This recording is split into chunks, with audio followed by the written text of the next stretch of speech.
Hi, I'm Jane Rudolph. And I'm Monsignor Charles Minor. Welcome to Real to Real. Well, Jane, obviously, Father Joe is not here. He's not over there. But we'll have to carry on without him, but not literally carry on. No, we'll behave ourselves. Or they'll carry us out, right, Monsignor? Right. Tonight we're going to give you a chance to take a look at the gold that's outside your window, the beautiful fall-autumn leaves. And we'll also turn to Dr. Richard Fitzgibbons, who's going to continue his series on addictions. Tonight he's going to talk about how insecurity will affect your addiction. Addiction says life can be difficult, but there's also a life exhibit where it's not difficult but beautiful. Newman College has it. And tonight, Jane will interview Joyce McChulski, who will talk to us about the life exhibit at Newman College. In the idea of life and this whole notion of respect life, we have an idea everything is present and here. But there's such a process which is involved in development of life. That is true, and the Sisters of Mercy know that better than anyone. In fact, Respect Life always extends to the elderly, and they started off to build a home for the elderly. In fact, it's a dream that takes us back well over 1 year ago.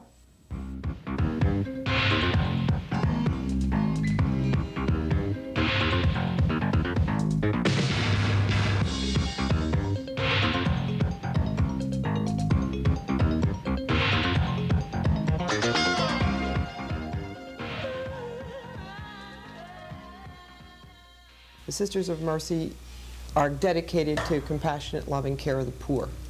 And one of the most forgotten groups in our society are the elderly poor.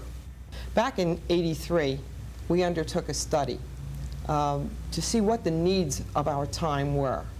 And one of the things that our ministry came out to be was decent, affordable housing for the elderly. With hard hats in hand, the Sisters of Mercy, led by Sister Marie Carolyn, filed an application in April of 1984 to the Office of Housing and Urban Development.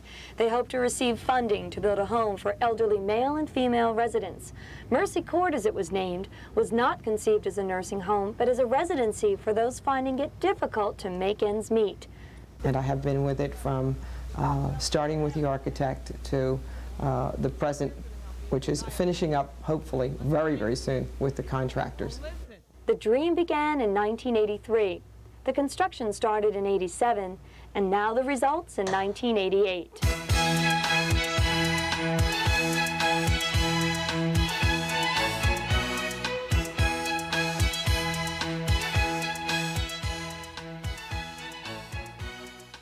There are very, very few places that are affordable for the senior today if they are low income.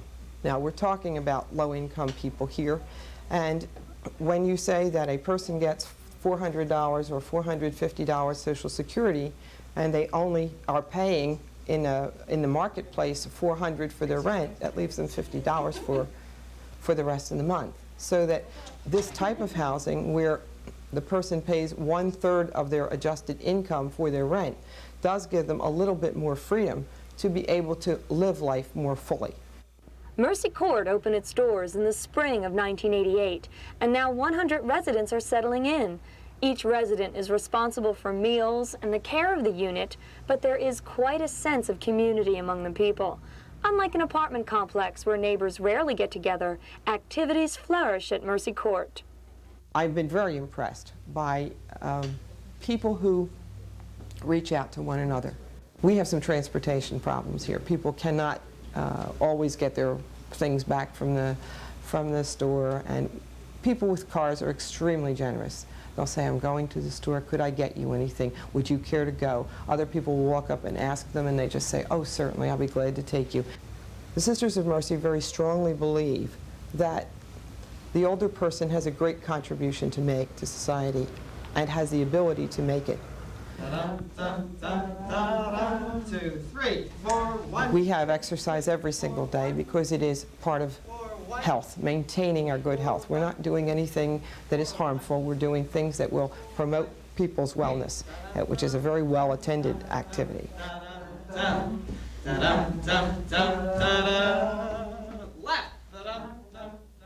We have a knitting group, and we're encouraging people in all of these to do things they've never done. It's not for the people who have knitted all their life. It's not for the people who have crafted all their lives. It's for the people who are trying something new. And I think we have a lovely Afghan that people who never ever knitted before have come together, learned, and can now look at their work proudly. That's why there are art classes, craft classes, Saturday night movies, and outings planned by the residents. According to the residents, it is a happy place to live. Basically, it's heaven. I mean, I think really, it's everything you'd want, really, if you're by yourself especially. It's smaller, and it's convenient. I have a handicapped bathroom, and my kitchen's equipped for handicap. The doorways are wider, so it's really, you don't have to worry. You know, for things to do, there's plenty here to occupy. You never need to be lonely in here. The atmosphere is closeness, a new family, togetherness. The sisters don't know how much to do for you. They can't do enough for you. They're always there. You always have somebody there. I took sick, sister was there. She was here and she stayed with me and she cared. The Sisters of Mercy are not only caring for the elderly, they are carrying out the precedent set by their foundress, Mother Catherine McCauley. A Section 8 202 program, which is the federally funded program through which this was built, was seen as a way for us to speak who we are and at the same time reach out to the poor in collaboration with government. So it took us from 1983 to 1988 to really accomplish, in fact, what we had thought and prayed about for so long. Just how successful the Sisters have been is measured by the warmth, activity, and happiness that's evident as you visit Mercy Court. Just ask Stella Gala how she feels about living here. I love it. I love it. I love it. So Mercy Court is established. It's now in place. That doesn't mean it's fixed. It's still life and still living and needs help and needs volunteer. So pick your time, pick your subject, pick up a pencil, and by all means, pick up a phone and call area code 215-623-3083. While you do that, we'll do something else and be right back.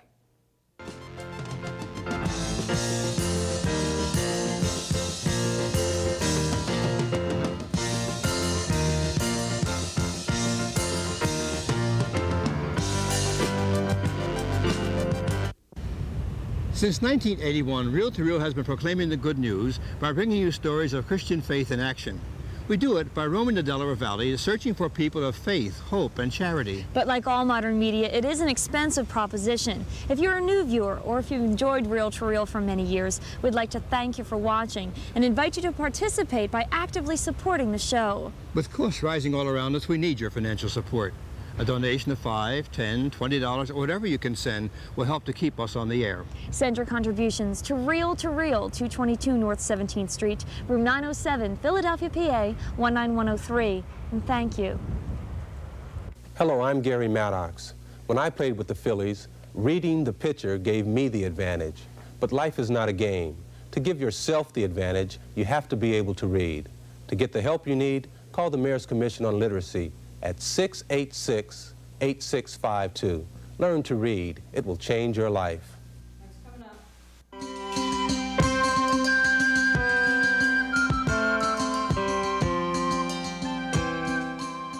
October is not only a time for goblins and Halloween and harvest time, it's Respect Life Month. And in honor of that, we're going to talk about the Life exhibit that's coming in a few weeks to Newman College. With me is Joyce McChulski. She's the Director of Campus Ministry at Newman College. And Joyce, this Life exhibit, as we've been learning about, is really a getting together of all sorts of different artworks in honor of life.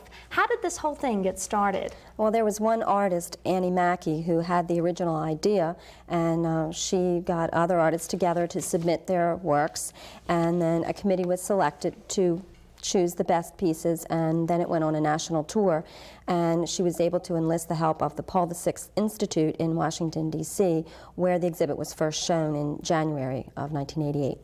We talked about it being the Life exhibit, and that's kind of a broad term, but there is a specific theme. What is the theme of this art exhibit? Well, obviously the specific theme is life, and it is to promote the value, the sanctity, and to celebrate life in all its forms.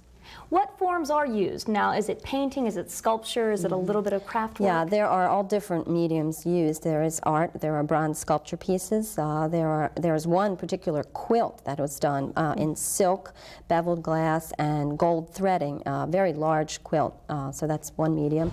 You know, oil painting, watercolors, all different mediums are represented. So the artists really range from, say, sculptors to people who work in paint or watercolor.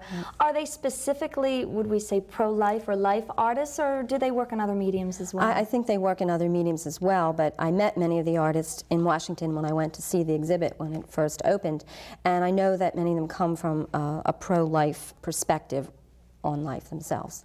This has been traveling all over the country, and in fact, we're very lucky that we have a chance to see it right here in the Delaware Valley. How was Aston, PA? How was the College of Newman lucky enough, really, to acquire this exhibit?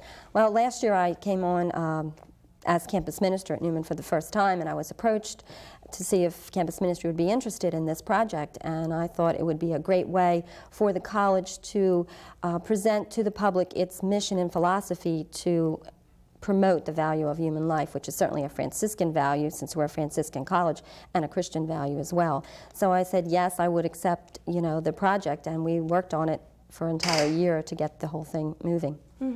Must have been a lot of work. It was a lot of work, yes. And it's just a few weeks away. Talk to us a little bit about the physical workup, the physical preparation. Well, that's a lot of work also, because number one, we're responsible for all this artwork, and there are 40 pieces in the exhibit itself.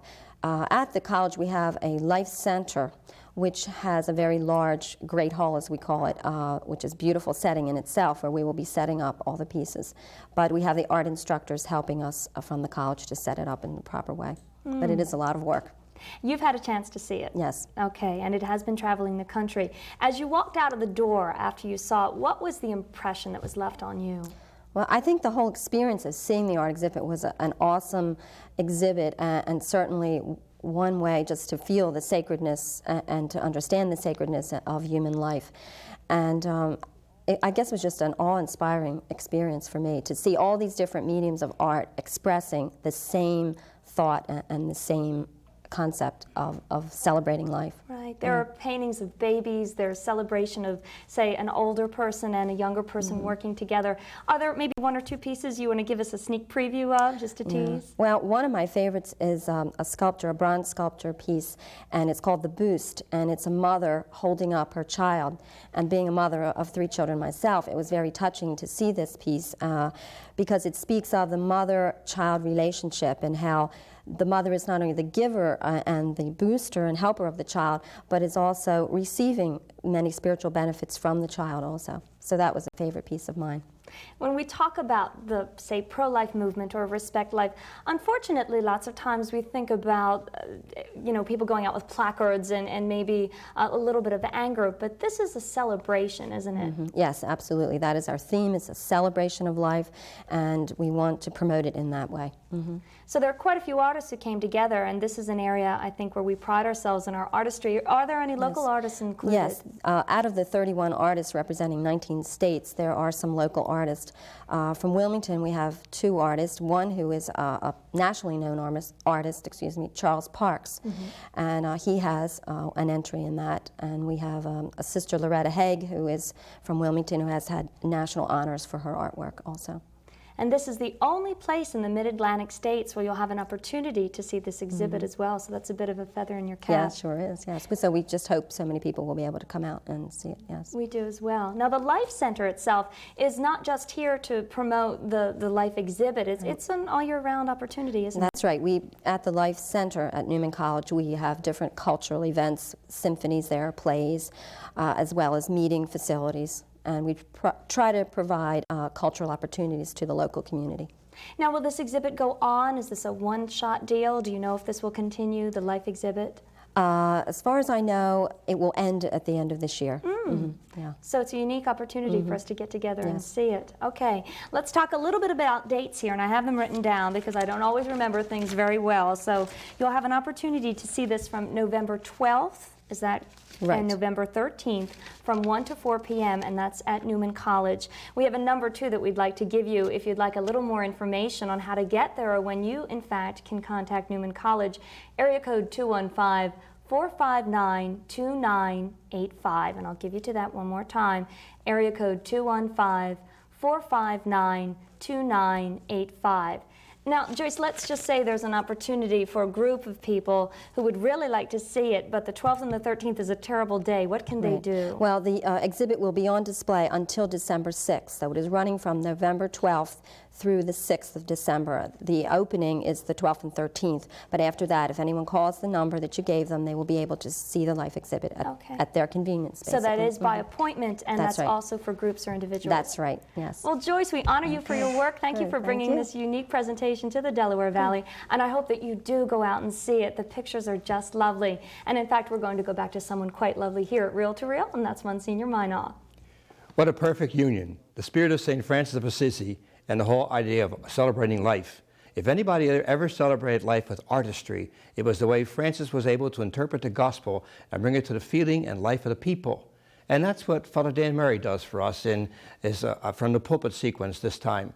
He talks to us about the Gospel of St. Matthew, and maybe we can listen and learn what is there in the Sermon on the Mount that would relate to lay spirituality.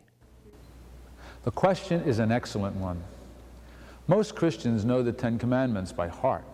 They memorize them in grade school religion classes or in CCD instruction classes. For most followers of Jesus, the Ten Commandments are the basic scriptural norms on which they base their moral lives. It comes as a shock to many of these Christians when they learn that the New Testament has something to say about moral norms too. Many are familiar with the teachings of St. Paul in his many letters to the churches he founded or visited. Few are aware of the fact that the Gospels have teachings of Jesus himself on moral norms. This is especially the case in the Gospel of Matthew. Matthew's Gospel contains 5 major discourses given by Jesus. The first of these is the Sermon on the Mount. An interesting little test you can give yourself is to ask, where in Matthew do I find the Sermon on the Mount? Many will know. Others will say, somewhere it says, blessed are the pure of heart, blessed are the peacemakers. They are referring to the Beatitudes, of course. Few people will know that the Sermon on the Mount is found in chapters 5 to 7 of Matthew, and that the Beatitudes are only the introduction to the main body of the text of the sermon. The sermon proper is divided into 3 sections, which are based on a statement Jesus makes in chapter 5, verse 20. Unless your righteousness, that is, your code of moral conduct, exceeds that of the scribes and Pharisees, you will not enter the kingdom of heaven. Jesus then speaks of 3 types of moral conduct: that of the scribe, who was the learned theologian of his day; that of the Pharisee, who was the pious layperson of the day; and yours, the follower of Jesus, the Christian. Yours, Jesus says, must far exceed the moral living of the scribe and Pharisee, or else you will not enter the kingdom of heaven. It is important to remember here that the scribes and Pharisees were by and large very moral people. There were exceptions, of course. Some were proud, some were hypocrites. But most were law-abiding, most meditated on the law day and night, most prayed 3 times a day, most attended the temple sacrifices and ritual on the major feasts as mandated in the law of Moses. If Jesus is saying our conduct must exceed theirs, then he's putting quite a demand on us. Read the Sermon on the Mount, chapters 5 to 7 in Matthew's Gospel, and see what Jesus expects of you and me. In later segments of Reel to Reel, we will take a closer look at what Jesus teaches in the Sermon on the Mount. Monsignor is very calm, very loving, and very direct. He's also very serious when he says, please read the Gospel of St. Matthew. And Dr. Richard Fitzgibbons is serious about his continuing talks on addiction, so stay with us. It's coming up next. All of us at times underestimate our gifts or don't feel confident in the gifts that God has given us. This is just simply part of the human condition. A long time ago, I had an abortion. At the time, I thought it was the only answer, the only solution. Then I woke up one morning with this incredible emptiness, and I started to cry, and I couldn't stop. You see, I never really dealt with the reality of my loss. Project Rachel helped me to realize God's love for me and allowed me to find forgiveness in His church and in myself. If you need help, call Project Rachel at 609-546-8945.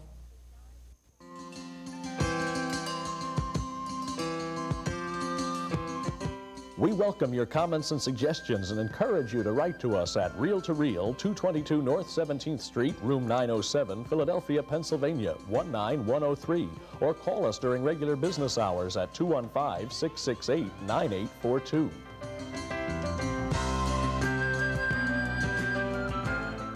In this Respect Life Month, it's not just on the unborn or on the elderly, but perhaps the most important person, you.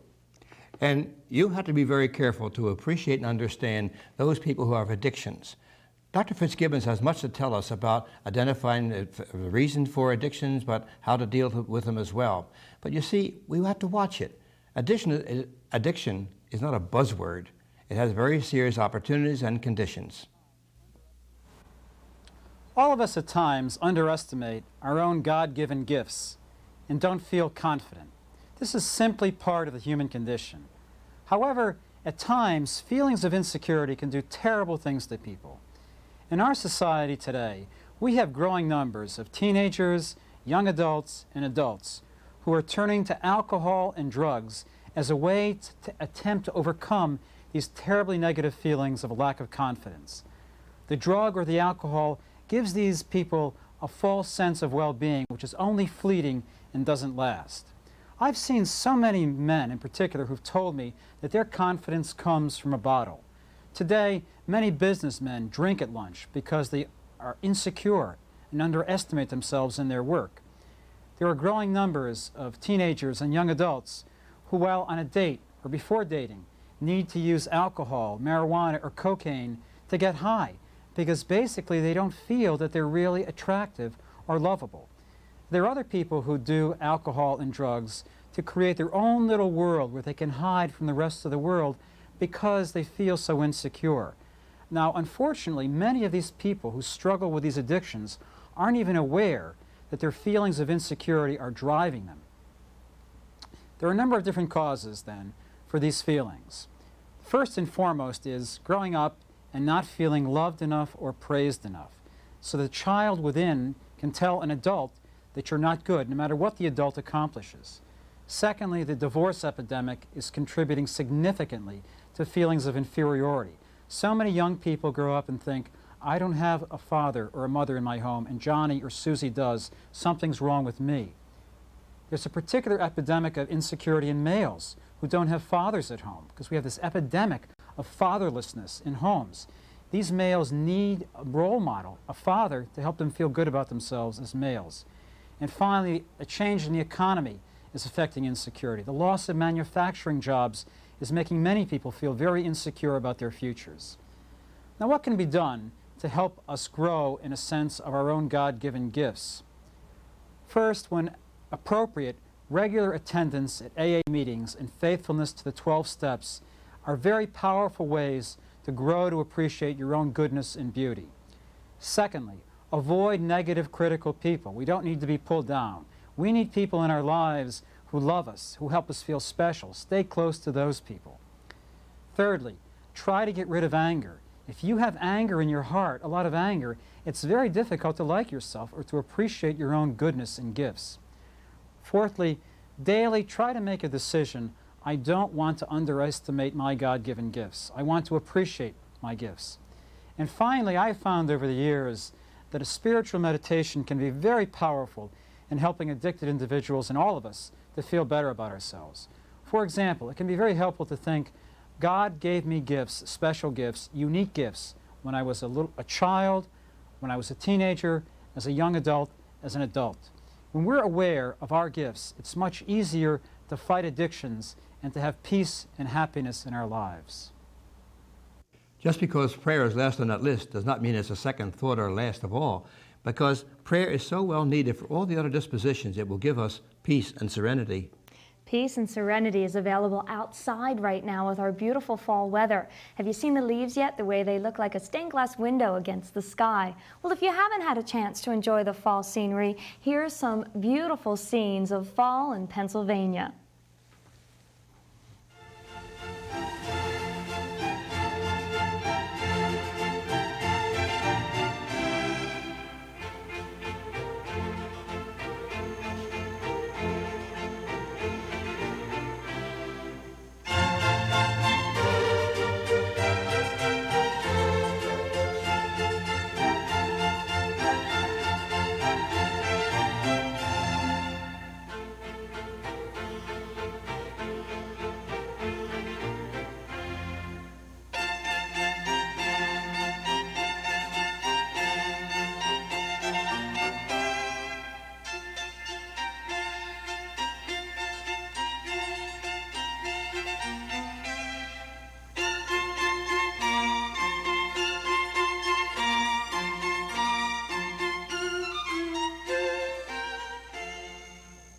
Now what we need is an apple taffy or two to create this whole fall scene. Or somewhere in Vermont we can tap a tree for some sap or something. Sounds like a good idea. Yeah. It's been a joy to have this evening's program, Gina. So much is in it, so much involved in it.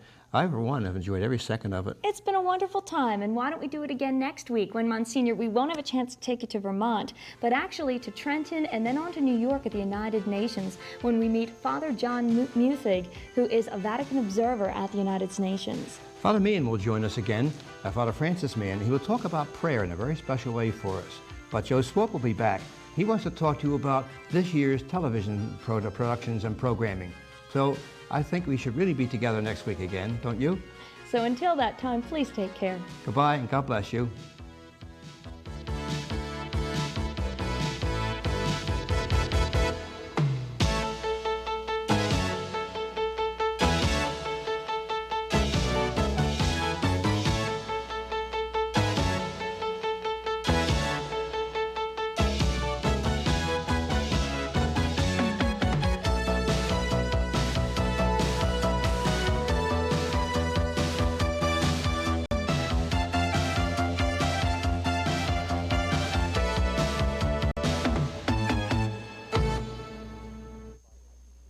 Travel arrangements for Reel to Reel by Atkinson and Mullen Travel of Media, PA. Phone area 215-565-7070.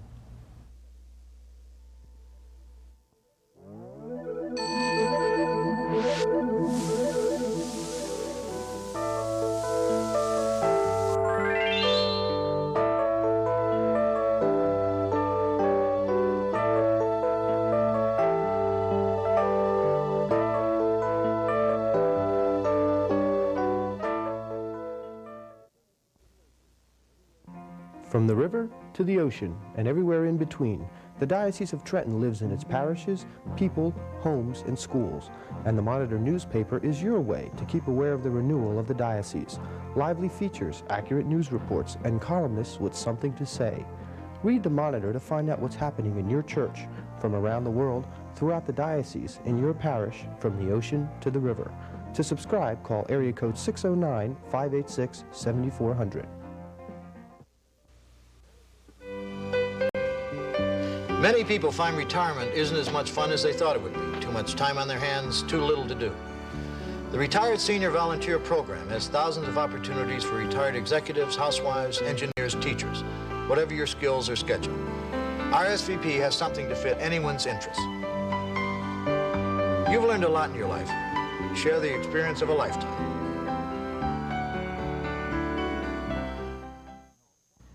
You have heard about charismatic renewal. But the question is, what is it all about? What are prayer tongues?